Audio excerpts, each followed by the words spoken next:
Sageforsaken here, and today we're looking at the Joy Toy Legion of Steel Red Blade, and they do say this is the first Legion. As far as the Joy Toy goes, they make a lot of different figures like Acid Rain and all this other stuff. This Steel Legion is more of a Space Marines type feel to it, in my opinion, than like Acid Rain feels more like a post-apocalyptic, but they are all the same scale. They could all use the same base body design. You can see here this figure comes with lots of accessories and everything. This is how the figures are put together, and the thing is, the figures are pretty much the same in their construction between Joy Toys' different lines. It's just different accessories or some slightly different parts. But the base figure underneath is pretty much designed the same way. It's a very high articulated figure, but it is not made for children. It is for people who do more toy collecting and model collecting and things of that nature, because the Joy Toy line is a premium line of action figure. They do a lot of mechs and stuff, so I really am interested in getting more Joy Toy stuff in the future. Hopefully I'll put some on my birthday list. Anyway, as you can see here, this guy is really armored up. He has a few different options for weapons. He comes with machine guns. He comes with sword. He does have a shield. And the great thing is, because of the extra articulation, for example, he has toe articulation. He has ankle articulation.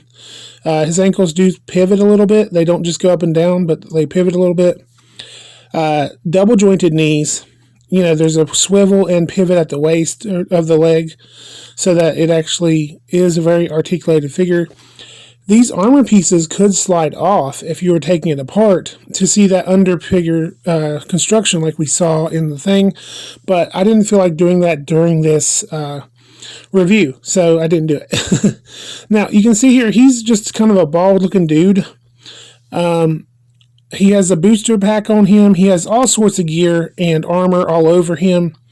So very much a Space Marine type look. His helmet is very badass in my opinion. It's got some metallic sheen to the visor without looking cheesy. He does have kind of like a dry brush going on, which is one thing you're paying for in this more elite line of figures. Is you're paying for that better paint job. You're paying so that you don't get the goofy-eyed guys like you get with some of the cheaper budget lines. There's a trade-off there in the fact that you are paying a lot more. I could have bought pretty much 4 or 5 figures from some other lines for the price of this one figure. That being said, this figure is not really super expensive.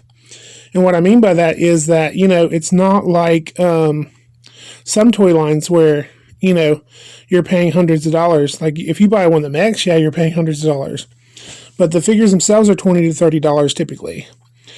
Okay, so the only problem I've had with this figure during this review is the plastic clip here for the shield. It does not want to stay clipped on stuff. And I eventually had to swap the hand out. I swapped the hand out for a hand that basically grips better. So, and like he has his gun hand when you first pull him out of the package. Even though it would hold the sword, it did not hold the sword as well as the other hand.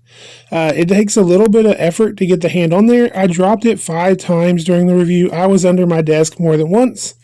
So I will say that, you know, you have to be willing to put in the effort to use these higher articulated, you know, more almost model level skills involved. You know, you don't have to put it together per se. But you can see here that it comes with the 2 guns. The great thing is the smaller gun will clip right on the side. So you can actually have the gun and sword, or you can have the sword basically not be there, you know, and just use the bigger gun in his hand. So you can have a shield and sword combo. Obviously, you could rock the sword in one hand and the gun in the other, but that's not really how I would envision that very often.